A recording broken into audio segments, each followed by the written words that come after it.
Assalamualaikum warahmatullahi wabarakatuh. Perkenalkan, nama saya Agita M. Noviana dengan NIM 190807653 dari kelas Pendidikan Kimia 5C, jurusan Pendidikan Kimia UIN Wali Songo Semarang.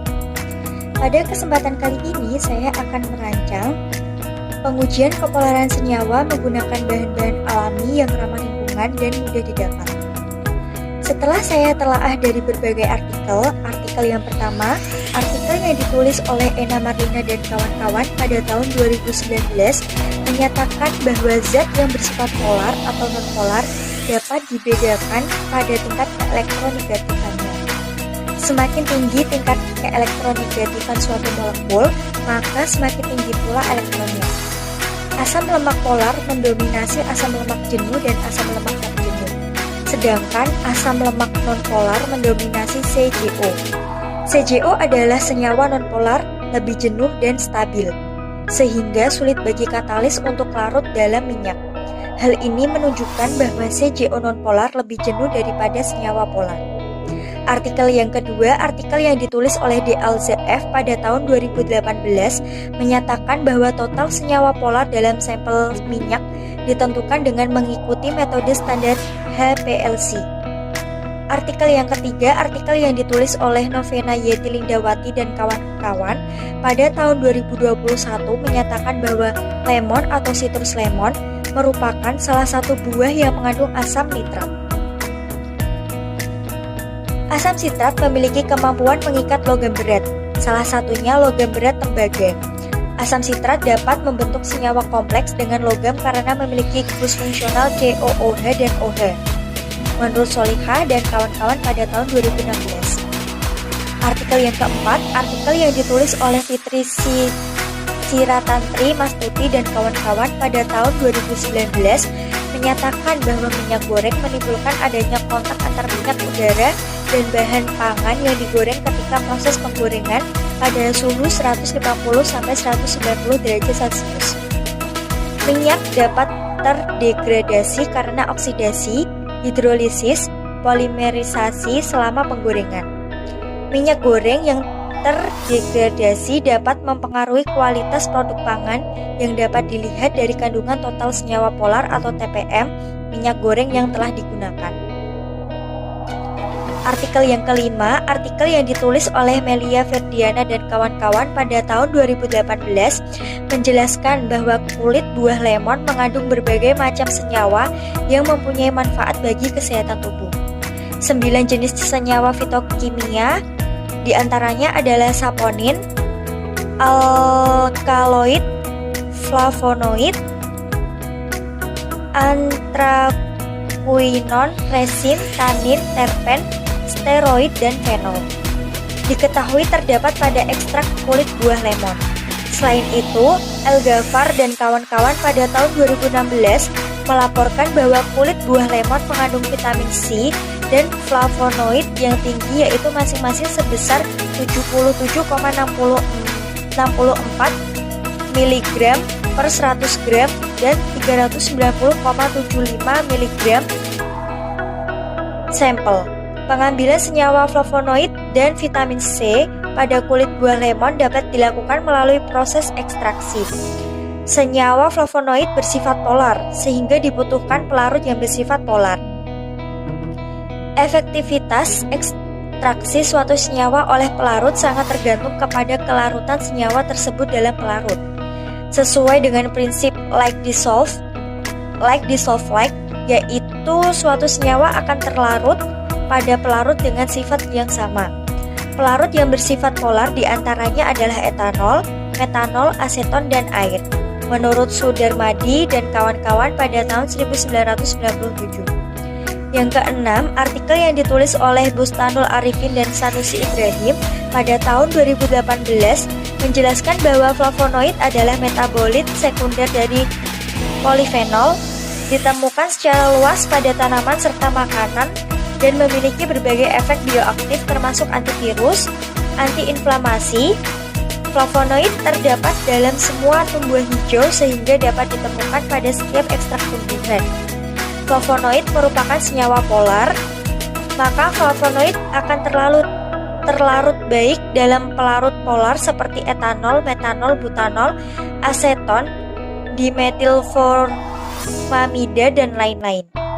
Karena flavonoid terikat dalam bentuk glikosida, maka campuran pelarut tersebut di atas dengan air merupakan pelarut yang baik untuk flavonoid glikosida. Sedangkan dalam bentuk aglikon seperti flavon, flavonol, flavonon lebih mudah larut dalam pelarut kloroform dan ether.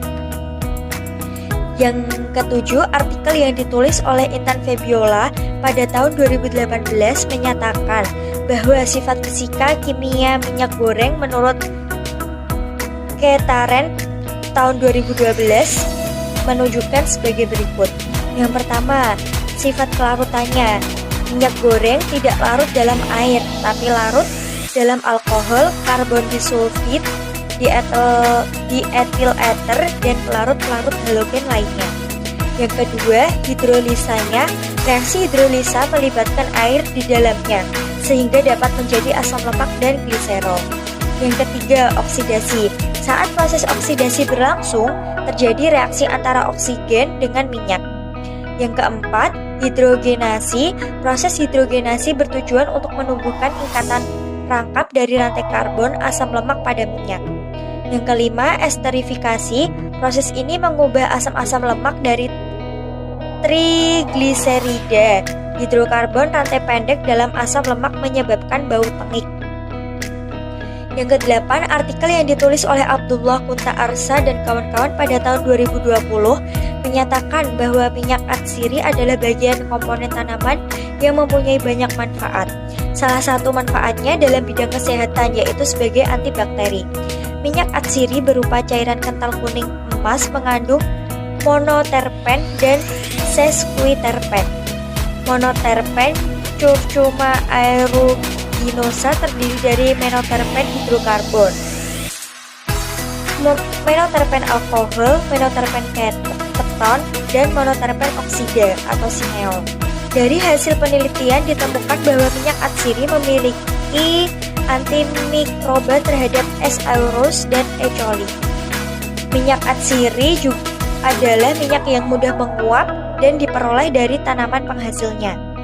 Terakhir, kesembilan, artikel yang ditulis oleh Suryani pada tahun 2020 menyatakan bahwa senyawa polar dan nonpolar tidak menunjukkan aktivitas antihipertensi, ditandai dengan tingginya tekanan darah sistolik dan diastolik.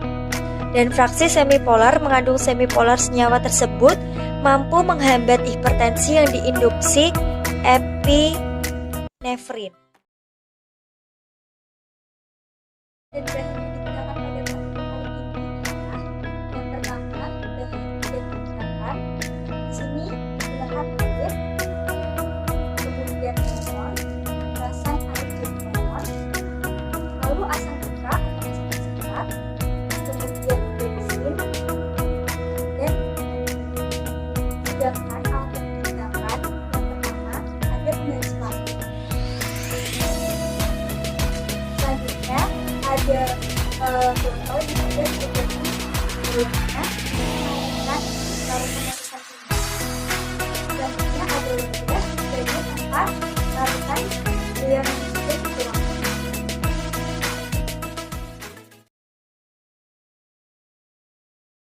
Langkah pertama, usapkan penggaris plastik pada rambut.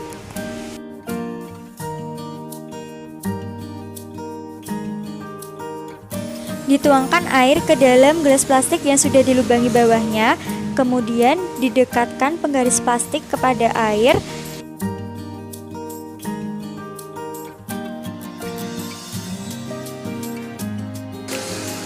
Tuangkan perasan air jeruk lemon ke dalam gelas plastik yang sudah dilubangi bawahnya dan diamati perubahan yang terjadi.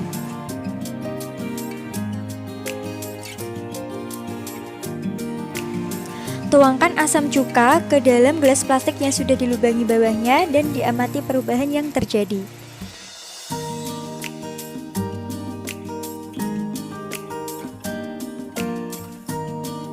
Dituangkan minyak goreng ke dalam gelas plastik yang sudah dilubangi bawahnya dan diamati perubahan yang terjadi.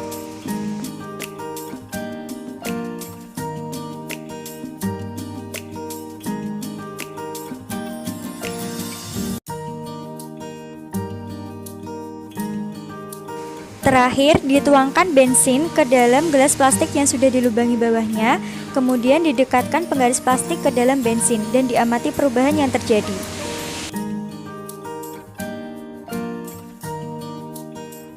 Sekian pemaparan dari saya. Mohon maaf apabila terdapat salah kata yang baik disengaja maupun tidak disengaja. Saya akhiri. Wassalamualaikum warahmatullahi wabarakatuh.